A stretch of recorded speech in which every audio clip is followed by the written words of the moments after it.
What's up, guys? This is the Osmo.com Night Shift Podcast. Talking some MLB. Split slate for Saturday, August 25th. Just a 4-game early on DK, and then a 9-game main slate.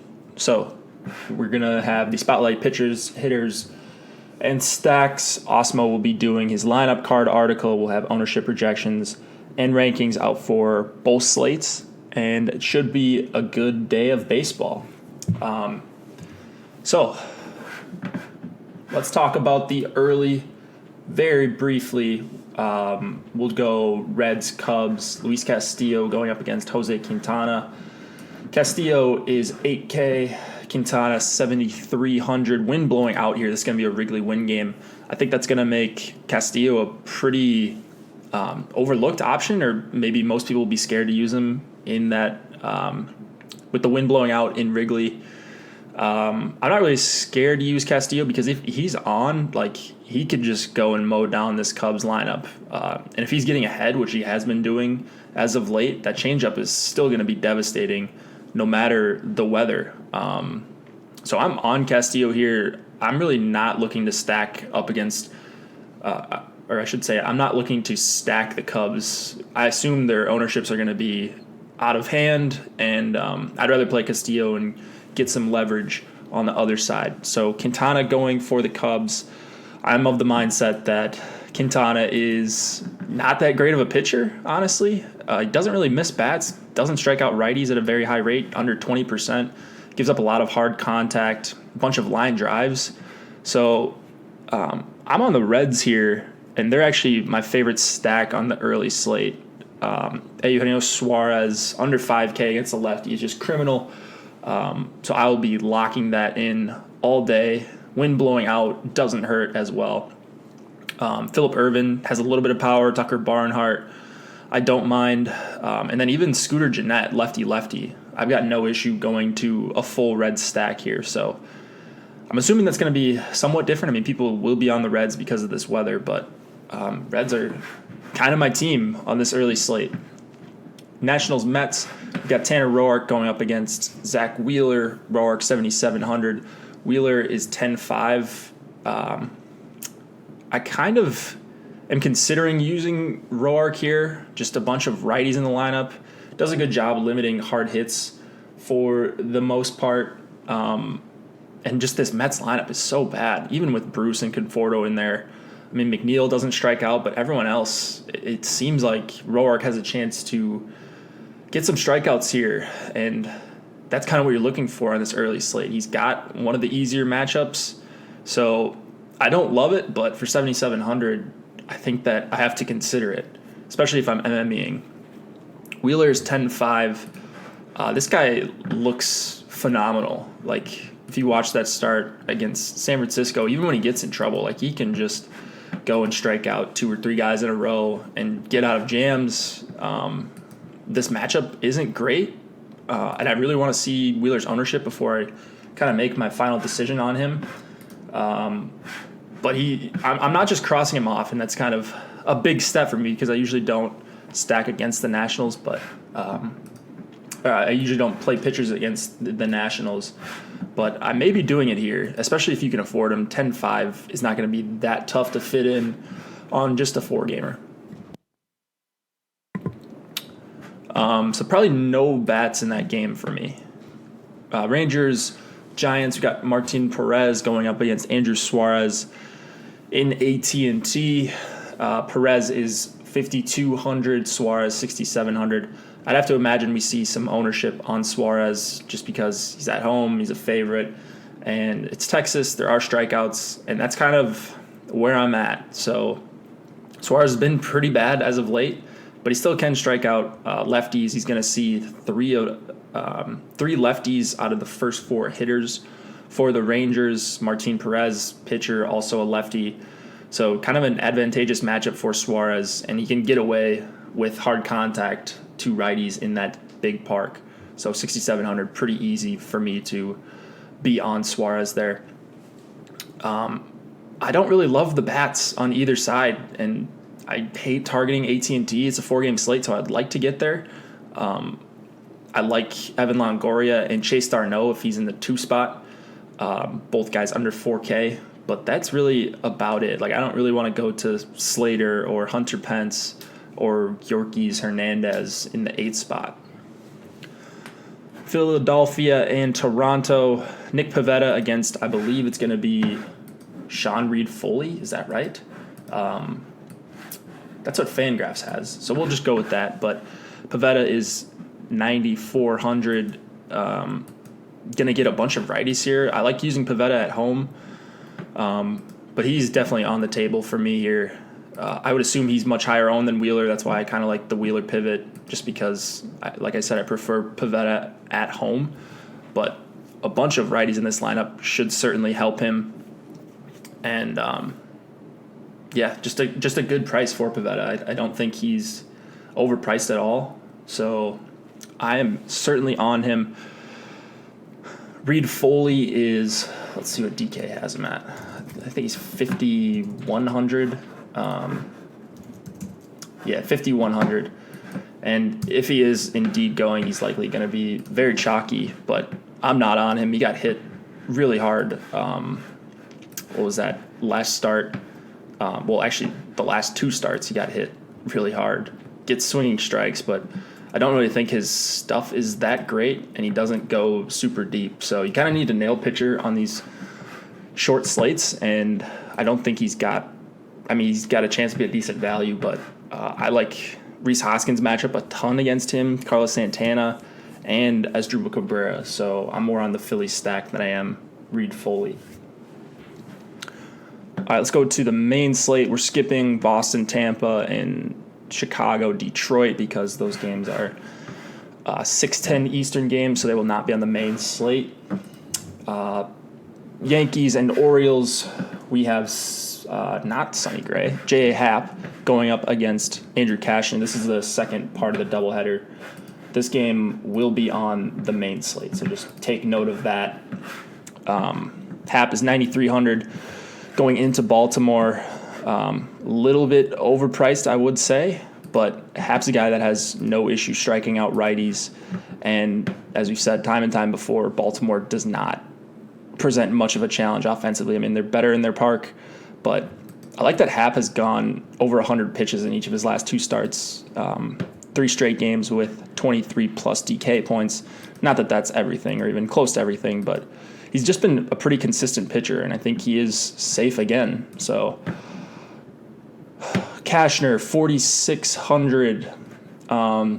People are going to want to pick on him. I understand why. I think Cashner's pretty bad. I don't think he's the worst pitcher in the world, but the lefty power especially, and you can get to him with speed.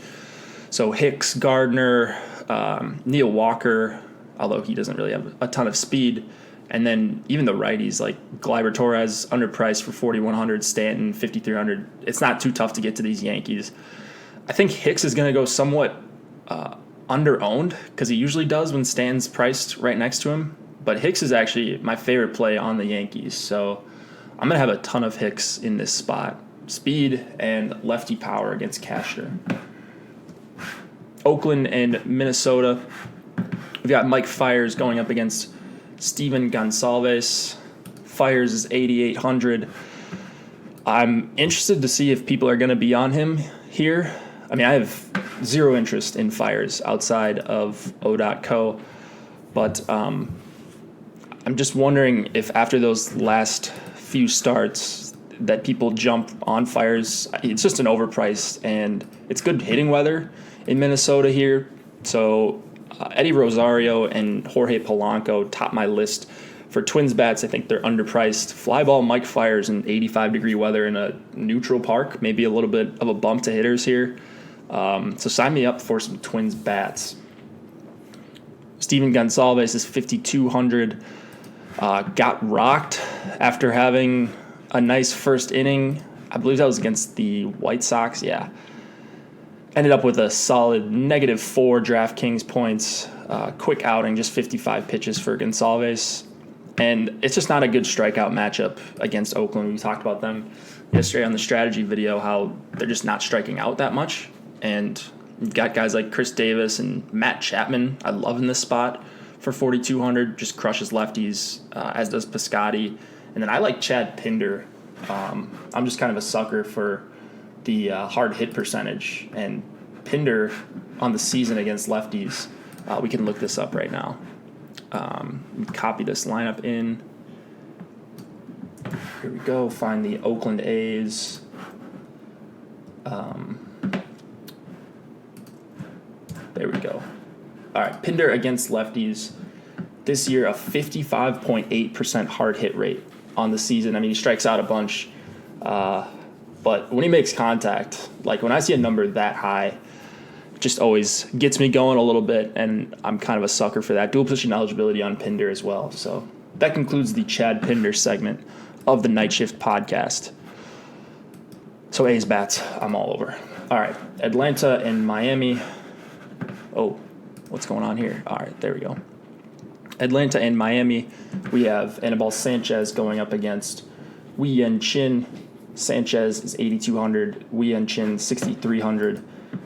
This one is not really all that interesting to me. Sanchez has kind of quickly become a guy I'm not picking on and not playing when he's 8,200. If I'm in this price range, I'd rather get up to Hap. I think I'd rather go with like a Tyon, who I think has quite a bit of upside, or Robbie Ray, we know the upside he has. So just kind of an awkward price range for Anibal for me.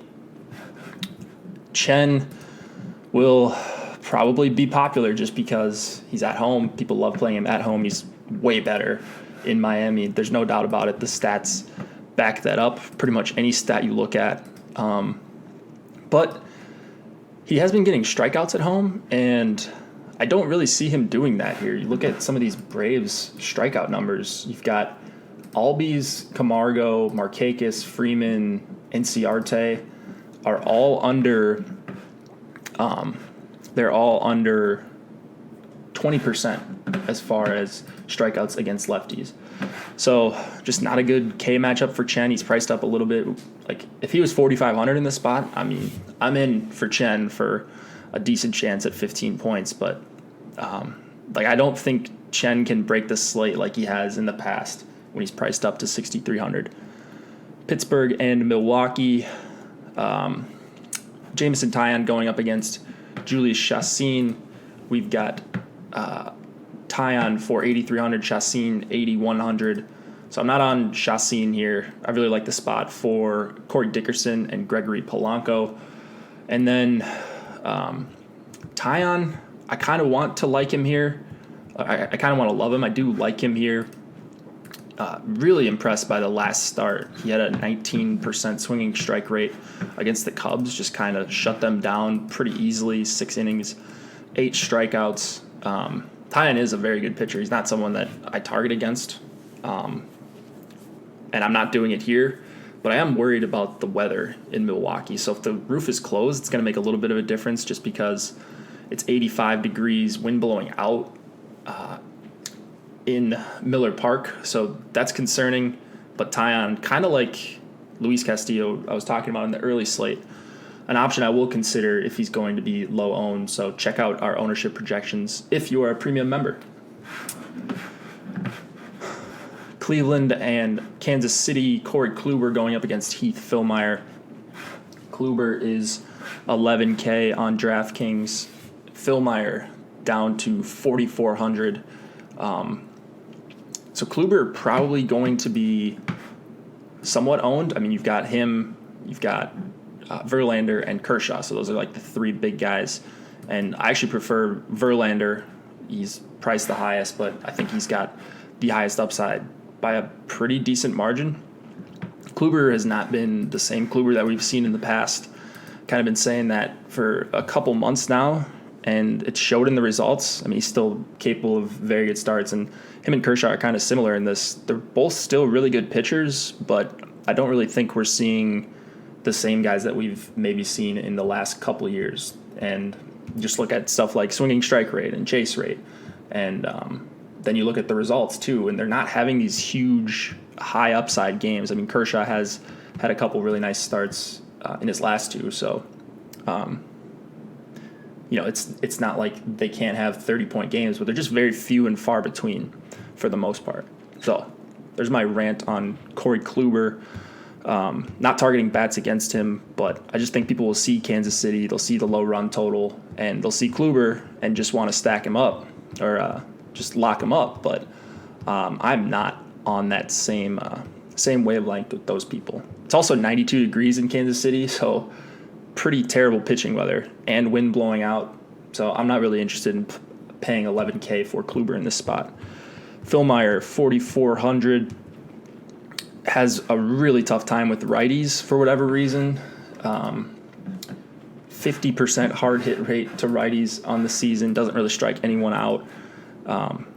Against lefties, he's nothing special either. An overall 525 xFIP. And like I said, that weather is phenomenal for hitting. So I'm all over this Cleveland stack, as are most people, I would imagine. Not saying anything outlandish there. Cleveland's going to be one of the highest owned stacks on the slate. Seattle and Arizona, I'm seeing Wade LeBlanc in some spots, but let's see what DK has.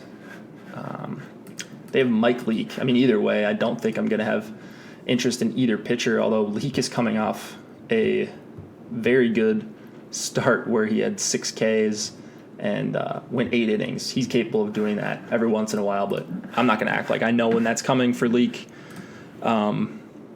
So, Robbie Ray on the other side, kind of like the same thing with Godley. I mean, I think Ray has a little bit more upside with Godley. Neither pitcher goes super deep, but the 10 strikeout games can happen at any moment with a guy like Ray, who's got such a high swinging strike rate, over 12, 30% K rate on the year for Robbie Ray. But 42% hard hit rate, not a great strikeout matchup, one that he could certainly overcome. But if you're looking to leverage, like if Ray is the popular option in this spot, then I think Mitch Haniger makes a ton of sense leading off for 4,400. Crushes lefties. Well, he doesn't crush lefties. He hits lefties pretty well, 38% hard contact, 377 on base percentage. A 123 WRC plus. I don't see Nelson Cruz in this lineup, so that makes it a little bit tougher. But I'm not just locking in Ray either. So, St. Louis and Colorado. This is Coors Field. We have John Gant going up against German Marquez. No interest in Gant. It's going to be the Rockies and the Indians at the top for most people. And I certainly understand that Gant's not a guy that misses a ton of bats anyways. And now you put him in Coors, and it's just going to be tough sledding for Mr. Gant. So Charlie Blackmon and Carlos Gonzalez are two of my favorites. Gant gives up a ton of quality contact to lefties. So those guys will be popular. The whole Colorado stack will be popular, and for good reason. German Marquez is 7,800. So I don't think that Marquez is actually the craziest play. He's going to see 7 righties, pitcher spot. He's had big starts in Coors. By the way, Colorado's done a really good job at finding pitchers that can pitch well in Coors, like taking advantage of the elements, guys with sliders, guys that get ground balls. So just kind of a side note there. So pretty sharp organizational move there to get guys that pitch well in dense air. Their pitch makes sense for that park. Anyways, I don't think Marquez is a crazy play at all, and I actually like him at low ownership. He's striking out 31% of righties on the season, and just look at the number of righties in this St. Louis lineup. And it's not like they're all D. Gordon, where you just have a really tough time striking them out and they make contact every time out. So you got Yachty in there. Jose Martinez isn't super easy to strike out, but DeJong, Jorko, Harrison Bader, Yairo Munoz, pitcher spot. I mean, you could certainly see a scenario where Marquez gets 7 or 8 strikeouts here, and I'm interested for 7,800 and very little ownership. Houston and LA, the Angels. We have Justin Verlander going up against Jaime Barria. Verlander, my favorite option of the night. He's nearly 13K, but I think he's easily got the highest upside on the slate. Maybe not easily. You can make a case for Kershaw, but I prefer Verlander. I expect him to be lower owned than Kershaw, being that he's on the road. But he gets near or over 100 pitches nearly every time out. He's got no issue with righties or lefties, challenges hitters, doesn't walk players, so he can go super deep. And I'm looking at like David Fletcher, Taylor Ward, Eric Young. These guys do not present that big of a challenge for Verlander. And then kind of weird, but Verlander's had a lot of success against Mike Trout. And I know the BVP is kind of crazy. I don't really pay attention to BVP that much, but I do remember this one.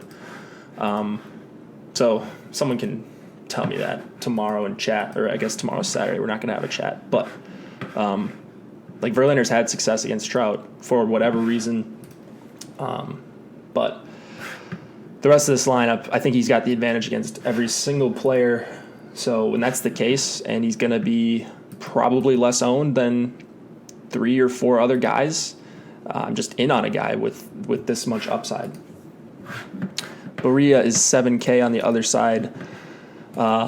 He's someone who really, really struggles with righties. Under 17% K rate, a 150 whip, 40% hard contact. I mean, then you look at the other side. For Houston bats, you've got Bregman and Altuve and Correa, and these guys can all hit righties in their own right. So I like the Houston stack. I think it's going to go somewhat overlooked on this big slate when you've got the Indians and the Rockies and arguably the Cardinals in a good spot as well. So Houston stack is probably my favorite, quote-unquote, under the radar of the slate. Padres and Dodgers last game of the slate. We've got Brett Kennedy going up against Clayton Kershaw. So Kennedy's been kind of one of my favorite guys to pick on, and you can see why. So just pulling up his stuff right now. He gets swinging strikes, or at least he did in that one start that kind of got me on him a little bit, but so he had 15% swinging strike rate against Milwaukee in a start that he got bombed. I kind of fell for it, and under 3% the next start, under 6% the start after that. So kind of just a mirage that first start was with the swings and misses. I think he's going to have another abbreviated outing here. I've no faith that Brett Kennedy belongs in the majors as a starter. So I'm all over the Dodgers once again. As you can imagine, most people will have them near the top of their list, but yeah, I mean, I don't know what else to say. I stack the Dodgers seemingly every single day, and they're going up against a pitcher that I think is terrible for a number of reasons. So give me the Dodgers once again. Kershaw, 11-8. I have to assume he's going to be the highest owned player on the main slate, coming off a couple nice starts, like almost looks like vintage Kershaw against the Giants at Seattle. Was not expecting that in Seattle. 7 innings, 7 strikeouts. The swinging strike rate was very solid, 15.9% swinging strike rate. The chase rate was incredible, 53%, his highest of the season. So I don't really know what to do with that. I can't just say that Kershaw's back. Doesn't look like he's doing anything different to me. Just a couple nice starts. Going to get a bunch of righties here, not good ones. I expect him to have 20, 25. I mean, he could maybe get up to 30 DK points. I think he's very safe, but honestly, still a little bit overpriced. I think you're paying for close to vintage Kershaw, and just because of one start, I don't think he's back to that. So that's going to do it for the night shift. Hope you guys enjoyed. Let's see. Lineup card article out for tomorrow. Spotlight hitters, pitchers, and stacks. We will have the ownership projections, the rankings, everything on Awesemo.com. Good luck on this slate, guys. I will see you on Monday.